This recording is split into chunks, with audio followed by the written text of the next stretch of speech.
appeal at the Court of Appeal on the decision and hope that justice shall prevail. The framers of the Constitution provided for an appellate and Supreme Court. We believe we shall fight to get justice one day. Dear great people of Kenya, just like the millions of you, I'm shocked by the 350-page decision of the three-judge bench of the High Court of Kenya, pronouncing itself and holding that my right to fair hearing under Article 50 of the Constitution was violated, and then ironically purporting to uphold the impeachment.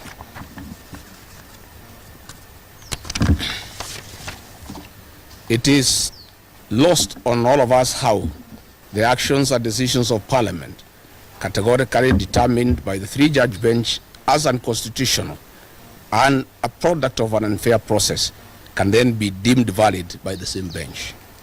Those contradictions are an abuse to the intelligence of the people of Kenya who are following the process and the judgment many hours on. The fundamental right to fair hearing, guaranteed under Article 50 of the Constitution, determined to have been violated, is amongst a set of constitutional provisions protective of every Kenyan facing any accusation. Article 25 of our Constitution provides rights that are non-derogable. They cannot be limited under any circumstances. At the core is a provision to fair trial. The right to fair hearing bound by Article 50, and in regard to the process, Article 47 demands fair process requiring mandatory fair hearing.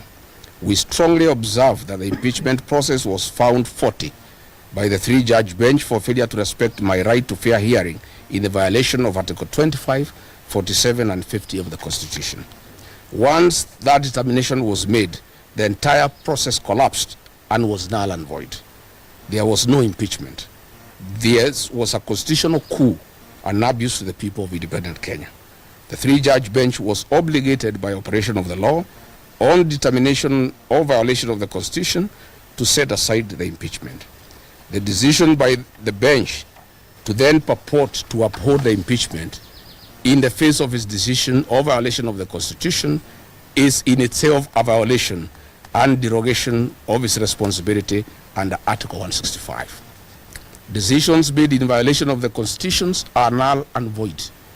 Lord Denning in McFoy declared that if an act is void, then it is, in law, a nullity. It is not only bad, but incurably bad. You cannot put something on nothing and expect it to stay there. It will collapse.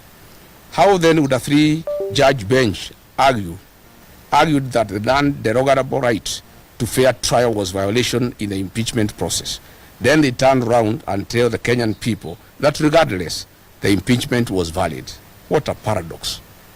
Dear Kenyans, we recall that on 31st October 2024, while setting aside conservatory orders issued by the High Court, this very bench gave an undertaking in open court that there did not exist any violation without remedy or outside the reach of the court. They further argued that in the event and as a consequence of setting aside the protective conservatory orders, they determined that if the impeachment process was unconstitutional, they would reverse any actions and decisions taken pursuant to the impeachment. The Attorney General gave the same undertaking through counsel Professor Rigathi Gachagua Emeritus. 2 weeks ago, the Honorable Justice Ogola, the presiding judge, categorically stated that the petitioners could not restrain it on the remedies on finding of the unconstitutionality of the impeachment, including the possible reinstatement as a deputy president. Further, on seeking of conservatory orders initially, the High Court insisted that petitioners should allow the parliamentary process to complete, since any decision would be amenable to judicial review. It is then astonishing that in this judgment, after pronouncing itself and determining that the impeachment process violated my right to fair hearing, the three-judge bench purported to hold that the impeachment was nevertheless valid and permanent. In yet another paradoxical determination, the bench decided that the Senate failed to follow expected constitutional impeachment process by refusing to use the required select committee. The Senate instead moved directly to plenary. Then, for no determined reason, in a single sentence, claimed to be bound by the Supreme Court decision in Sonko case, which was in regard to impeachment of a governor, and which decision the bench went on to distinguish. This was exceptionally incomprehensible. Dear Kenyans, in this regard, earlier today, I held a consultative engagement with my legal team led by Senior Counsel Paul Kibuge-Muite, and we have clearly analyzed the judgment and have instructed them to challenge this judgment at the Court of Appeal.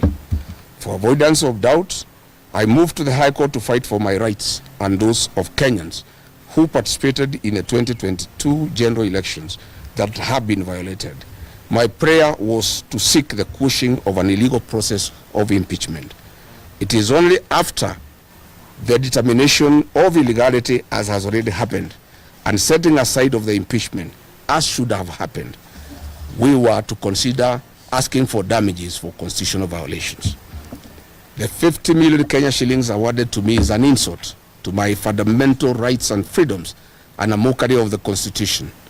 We are not interested. Money was never the issue here. Justice and constitutional supremacy was.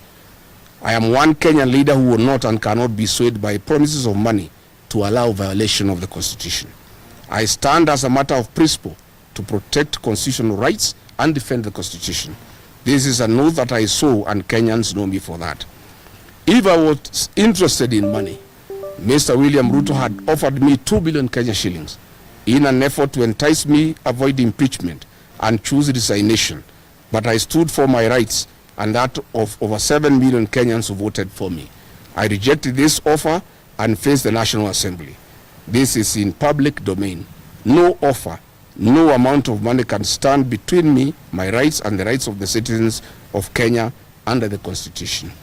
So if I could reject 2 billion, offering me 50 million is a serious joke. And a retired principal called me last night, listening to the judgment, that my rights were violated, but if the impeachment is vacated, there will be a constitutional crisis because there will be 2 deputy presidents. And this lady who has gone to school summarized the whole argument in a very simple manner. She told me it was like a man who wants to take your wife and organizes with the police to prefer false charges against you, connives with the magistrate to have you imprisoned so that he can take your wife. And then you are imprisoned without undergoing fair trial. While serving your sentence, you move to the High Court to challenge the imprisonment. And the judge of the High Court comes to the conclusion that the imprisonment was unfair, it was wrong, because he was not given fair hearing. Then the judge goes to pronounce that he is unable to release the prisoner because in his absence, his wife was married by another man. And if he releases that man to go back home, there will be a crisis in the village because there will be 2 husbands. And then he tells the prisoner, let me look for some little money to give you, continue staying in prison so that the man who took your wife can continue enjoying in your matrimonial home. Fellow Kenyans, my supporters and Kenyans from across the country have reached out to me. They are enraged, bitter, and apprehensive about the false narratives being spread by the state that I'm ineligible to run for office as President of the Republic of Kenya. This is a desperate and false propaganda by those terrified of my candidature. William Ruto knows Rigathi Gachagua is the man to send him home. And those around him are terrified of my candidature. That is why we had this very, very embarrassing judgment yesterday of finding that my right to fair trial was violated, but then the impeachment cannot be lifted. This is a desperate and false propaganda by those terrified of my candidature. Article 99, sub-article 3 of our Constitution provides, in clear and ambiguous terms, that no person shall be barred from vying as a candidate in any election unless and until all avenues of appeal are exhausted.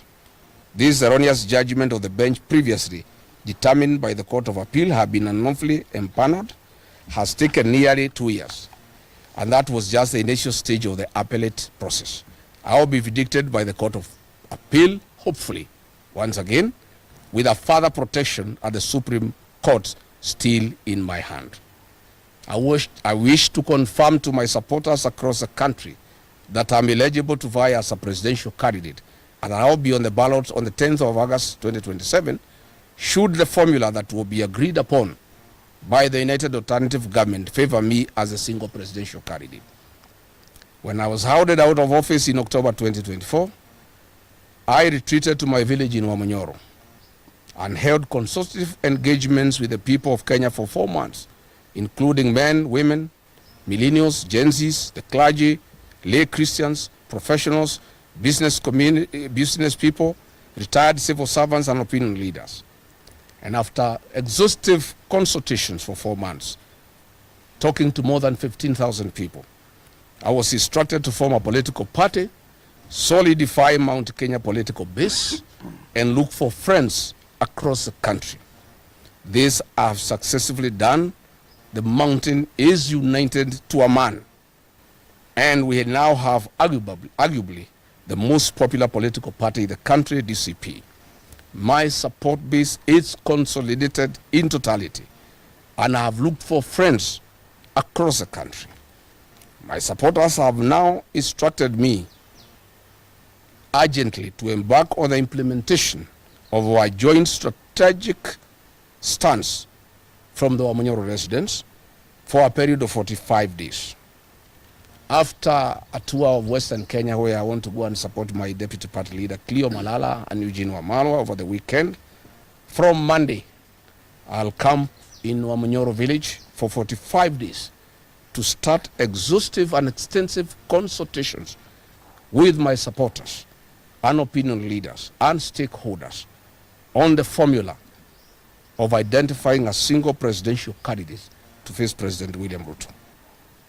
Following the High Court ruling, my 60-member caucus of elders and professionals, including the clergy and the youth who advise me on political, social, and economic issues on a daily basis, held a virtual meeting last night following the judgment that was reached by the 3 judges.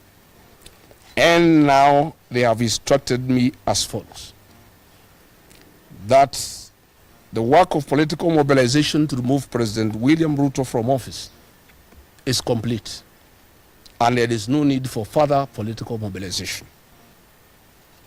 They have now tasked me to engage of what in their view is of utmost priority: the identification of a single presidential candidate to face President William Ruto. They have asked me to move to Wamonyoro and meet stakeholders, opinion leaders, and all the people who matter in our political formation to seek their mandate and authority to initiate negotiations with my core principles with a view of identifying a single presidential candidate. They have instructed me that having a single presidential candidate against President William Ruto is not negotiable and is the only way to liberate this country. And they have asked me to stick to that commitment. And I therefore want to assure the people of Kenya that Rigathi Gachagua, on instructions from his supporters, who are in millions, nearly 10 million people, who will lead from the front to identify a single presidential candidate to face President William Ruto. From our corner, we have 2 plans, Plan A and B, that we shall discuss with the stakeholders for 45 days. You will not see me anywhere in public rallies. I will be in Wamonyoro, doing very, very serious, extensive consultations, because this is critical for the country. It's extremely critical for the country. We have two plans. Plan A is to mobilize support from across the country in the event that my colleagues and the formula we shall agree on favor me as the presidential flag bearer. Plan B, in the event that the formula does not favor me as a single presidential candidate, to get mandate from my supporters to, jointly with the other core principles, identify a single presidential flag bearer to face President William Ruto. I want to reiterate and firmly state to the people of Kenya that I remain committed to work with my colleagues in the United Alternative Government towards the cause of a single presidential flag bearer. I remain hopeful that I will be that candidate for the election of the presidency. I have the capacity and the muscle, I have the infrastructure and the presidential experience, I have the necessary networks and great mobilization capacity, numbers behind me, and a very good strategy for the presidential campaign. However, if any of my other colleagues is agreed upon, I give a very firm commitment to the people of Kenya that I, Rigathi Gachagua, and 10 million supporters behind me, we shall rally behind the agreed candidate to a man, and I, Rigathi Gachagua, will lead the presidential campaign, and I will lead in the political mobilization that has never been seen in the history of independent Kenya to make William Ruto a one-term president and restore the Kenyan nation and save the Kenyan nation from corruption, conflict of interest, state capture, erosion of democracy, extrajudicial killings, wanton sale of public assets, and the embarrassment that our country has faced for meddling in our foreign policy. I want to say we must get back our nation. I want to say that Kenyans have lost far too much to be quantified, and we cannot lose more. Kwa hivyo mimi nataka kuhakikishia Wakenya ya kwamba safari ya kutafuta kiongozi mmoja wa kupingana na William Ruto imeanza, na Rigathi Gachagua ndio ataongoza, and I'll do whatever it takes to mobilize my colleagues, to persuade them, to make it possible to have one single presidential candidate. And I want to tell William Ruto and his supporters, it is I, Rigathi Gachagua, who mobilized 4 million votes to make him president. I will mobilize 10 million voters to take him home. And I also want to confirm to him and his supporters, much as they despise me, I made him president with my supporters. I and my supporters can make another Kenyan president. That they must know. And they must stop having entitlement. The fact that I and my supporters supported him then gives me no obligation to feel ashamed that we shall not vote for him. I want to confirm that if I'm not the flag bearer, I and my supporters will support another Kenyan. And I am committed. And I will do whatever it takes with my colleagues to make sure there is no division within the opposition, to make sure that everybody moves along, to persuade all my supporters to move along with me, that in case it is not me, I'll persuade all my supporters. All my supporters, including President Uhuru Kenyatta, who is my supporter, that all of us from our support base will put our vote in one basket in favor of the agreed presidential candidate, be it Rigathi Gachagua, be it Kalonzo Musyoka, be it Fred Matiang'i, be it George Natebea, be it Eugene Wamalwa, be it Edwin Sifuna, be it Martha Karua, it does not matter.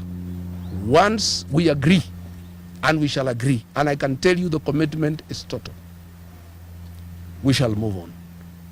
I have left the issues of court now to my lawyers. I have no other responsibility from today. It is to make sure that we have one single presidential candidate against President William Ruto. Once that is achieved, I'll then get back to the ground and start political mobilization. But in the meantime, after this weekend when I go to Western, you will not see me again in political mobilization.